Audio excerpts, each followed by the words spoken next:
CM Revanth రెడ్డికి మాజీ MP KVP Ramachandra Rao లేఖ రాశారు. మూసీ బఫర్ జోన్ లో తన ఫామ్ హౌస్ ఉన్నట్లు ఆరోపణలు వస్తున్నాయన్నారు. ఒకవేళ మూసీ బఫర్ జోన్ లో తన ఫామ్ హౌస్ ఉంటే 48 గంటల్లో తానే సొంత ఖర్చులతో కూల్చేస్తానని కేవీపీ స్పష్టం చేశారు. మార్కింగ్ తేదీ సమయం ముందే ప్రకటించాలని తనపై ఆరోపణలు చేస్తున్న ప్రతిపక్ష నాయకులు వారి అనుకూల మీడియాని తీసుకొచ్చి సర్వే చేయించాలి అని కేవీపీ విజ్ఞప్తి చేశారు. తాను క్రమశిక్షణ కలిగిన కాంగ్రెస్ కార్యకర్తనంటూ చెప్పారు కేవీపీ.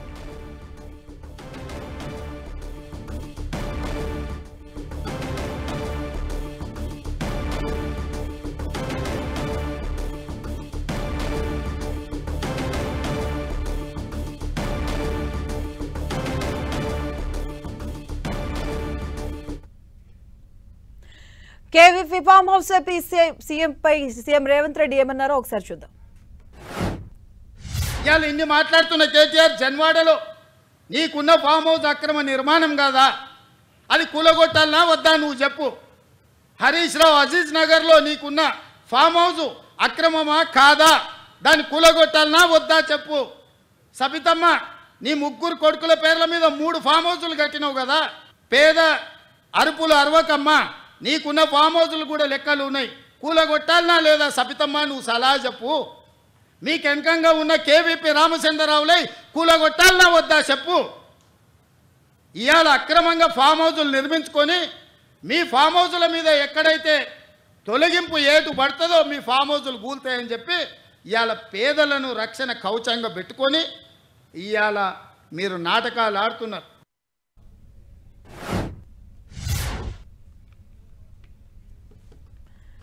ఇదే అంశానికి సంబంధించిన పూర్తి అప్డేట్స్ మా కరెస్పాండెంట్ కొండలు అందిస్తారు. కొండల్, సీఎం రేవంత్ రెడ్డి నిన్న ఈ హైడ్రాకు సంబంధించిన కూల్చివేతల సందర్భంగా కేవీ పేరును కూడా ప్రస్తావించారు. దాంతో పాటు బీఆర్ఎస్ సంబంధించిన చాలా మంది నేతలకు ఫామ్ హౌస్లు ఉన్నాయి, వాటన్నిటిని కూల్చడానికి హైడ్రో కూరుస్తుందన్న భయంతోనే ఇప్పుడు పేదలు రెచ్చగొడుతున్నారన్నది నిన్న సీఎం రేవంత్ రెడ్డి కామెంట్ చేశారు. అయితే దీనికి సంబంధించి ఈ రోజు మాజీ ఎంపీ కేవీపీ సీఎం రేవంత్ రెడ్డికి లేఖ రాయడం జరిగింది. తన ఫామ్ హౌస్ కు సంబంధించి బీఆర్ఎస్ నాయకులు పదే ప్రస్తావిస్తున్నారు, తనను అడ్డుగా పెట్టుకొని వారు కాంగ్రెస్ పార్టీని బదనాం చేసే ప్రక్రియ చేస్తున్నారు. కాబట్టి తన ఫామ్ హౌస్ కు సంబంధించి పూర్తిగా సర్వే చేయించండి, నాకు 48 గంటలు టైం ఇస్తే తానే తన సొంత ఖర్చులతో ఫామ్ హౌస్ ను కూల్చేయిస్తా, ఒకవేళ అక్రమంగా అది బఫర్ జోన్ లోనో ఎఫ్టీఎల్ లోనో ఉంటే ఖచ్చితంగా నేనే కూల్చేయిస్తానని చెప్పి సీఎం రేవంత్ రెడ్డికి లేఖ రాయడం జరిగింది. దాంతో పాటు తాను క్రమశిక్షణ కలిగిన కాంగ్రెస్ కార్యకర్తను గతంలో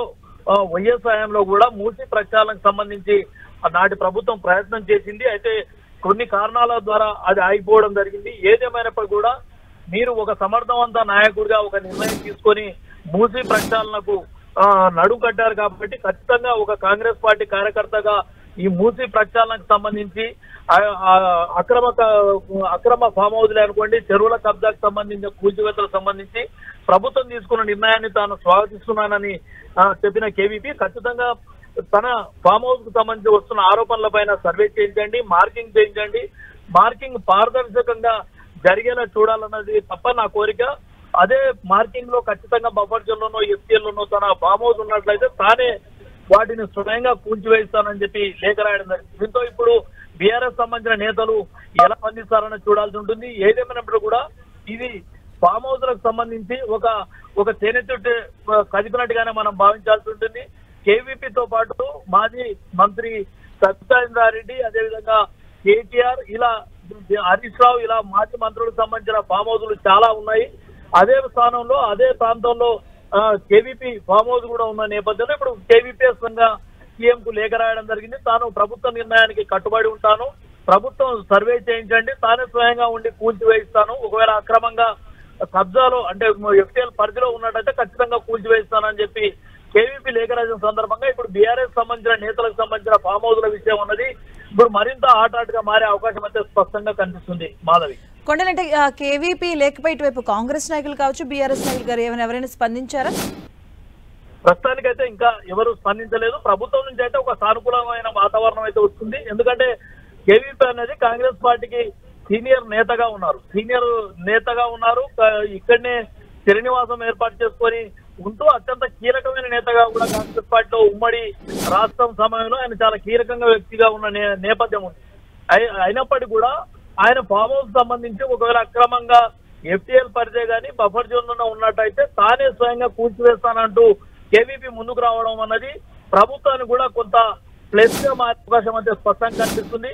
ఎందుకంటే గత కొన్ని రోజుల నుంచి కేవీపీ పేరును బీఆర్ఎస్ సంబంధించిన నేతలు ప్రస్తావిస్తున్నారు. కేవీపీ బఫర్ జోన్ లో ఎఫ్టీఎల్ పరిధిలో ఉన్న కేవీపీ ఫామ్ హౌస్ ను ఎందుకు టచ్ చేయడం లేదు ప్రభుత్వం అన్నది ప్రధానంగా బీఆర్ఎస్ నేతలు ప్రస్తావిస్తున్న నేపథ్యంలో ఇప్పుడు కేవీపీ స్వయంగా ముందుకు రావడం, నేరుగా సీఎం రేవంత్ రెడ్డికి లేఖ రాయడం, ఆ లేఖలో కాంగ్రెస్ పార్టీకి తాను క్రమశిక్షణ కార్యకర్తలను ప్రస్తావించడంతో పాటు ప్రభుత్వ నిర్ణయాన్ని స్వాగతిస్తూ ఈ సర్వే చేయించండి, మార్కింగ్ చేయించండి, ఆ అవసరమైతే ఆ మార్కింగ్ కు చేసే సమయంలో బీఆర్ఎస్ సంబంధించిన నేతలు తనపై ఎవరైతే పదే పదే ఆరోపణలు చేస్తూ ఉన్నారో వారందరూ కూడా ఆ సర్వే చేస్తున్న సమయానికి వచ్చి అక్కడ దాన్ని సందర్శించాలి, ఆ సర్వే వాళ్ళందరూ దగ్గరుండి పరిశీలించొచ్చాలని కూడా ఆయన ఆహ్వానించిన పరిస్థితి ఉంది. దీంతో ఇప్పుడు ఒక్కసారిగా ఈ గోల్ పార్టీ బాలు బీఆర్ఎస్ కోర్టుకు చేరించి ఇప్పుడు బీఆర్ఎస్ సంబంధించిన మాజీ మంత్రులు కేవీపీని ప్రస్తావించిన నేతలందరూ కూడా కొంత ఇరకాటకంగా ఉండే అవకాశం అయితే స్పష్టంగా కనిపిస్తుంది. దీనిపై మరి బీఆర్ఎస్ సంబంధించిన ఆ మాజీ మంత్రులు ఎలా స్పందిస్తారన్నది ఇప్పుడు ఆసక్తికరంగా మారింది. కొండలంటే ఇప్పుడు కేవీపీ దేనికి సంబంధించి లేఖను ఇవ్వడం జరిగిందంటే ఏ ఏరియాలో ఏ ఫామ్ హౌస్ కి సంబంధించి ఏమైనా క్లారిటీ ఉందా? హఫీజ్ నగర్ కు సంబంధించి హఫీజ్ నగర్ లో కేవీపీ కుటుంబానికి ఫామ్ హౌస్ ఉంది. ఆ హఫీజ్ నగర్ లోనే చాలా మంది బడా నేతలకు సంబంధించిన ఫామ్ హౌస్లు కూడా అదే ప్రాంతంలో ఎక్కువగా ఉంటాయి. అక్కడి నుంచి ఏదైతే జన్వాడ మాజీ మంత్రి కేటీఆర్ కు సంబంధించిన ఫామ్ హౌస్ గా ప్రస్తావిస్తున్న జన్వాడ ప్రాంతం వరకు కూడా పూర్తిగా ఫామ్ హౌస్లు నిండిపోయి ఉంటాయి. దీంట్లో చిన్న పెద్ద అనకుండా ఒక బడా పారిశ్రామికవేత్తల నుంచి బడా పొలిటీషియన్ సంబంధించిన అందరి ఫామ్ హౌస్ కూడా ఆ చోట ఉంటాయి. కాబట్టి కేవీపీని బీఆర్ఎస్ సంబంధించిన నేతలు దాన్ని అదే అంశాన్ని ప్రస్తావిస్తూ టార్గెట్ చేసిన పరిస్థితి చూసాం. అయితే ఇప్పుడు నేరుగా కేవీపీ రంగంలోకి రావడం తానే స్వచ్ఛందంగా స్వాగతిస్తుందని చెప్పి ప్రకటించడంతో ఇప్పుడు సర్వే చేయించండి, మార్కెట్ చేయించండి, తానే తన సొంత డబ్బులతోనే కూల్చివేయిస్తానని చెప్పి కేవీపీకి ముందుకు వచ్చిన సందర్భంలో ఇప్పుడు బీఆర్ఎస్ సంబంధించిన ఎమ్మెల్యేలు మాజీ మంత్రులు వీళ్ళకి సంబంధించిన ఫామ్ హౌస్ అదే హఫీజ్ నగర్ ప్రాంతంలో చాలా మందికి ఉన్నాయి. కాబట్టి వారందరూ ఎలా స్పందిస్తారు, దీనిపైన ఏ విధమైన రియాక్షన్ ఉంటుందన్నది మాత్రం ఇప్పుడు కొంత పొలిటికల్ గా ఇది మరింత గీట్ రా చేసే అవకాశం అయితే స్పష్టంగా కనిపిస్తుంది. Okay, thank you Kondal.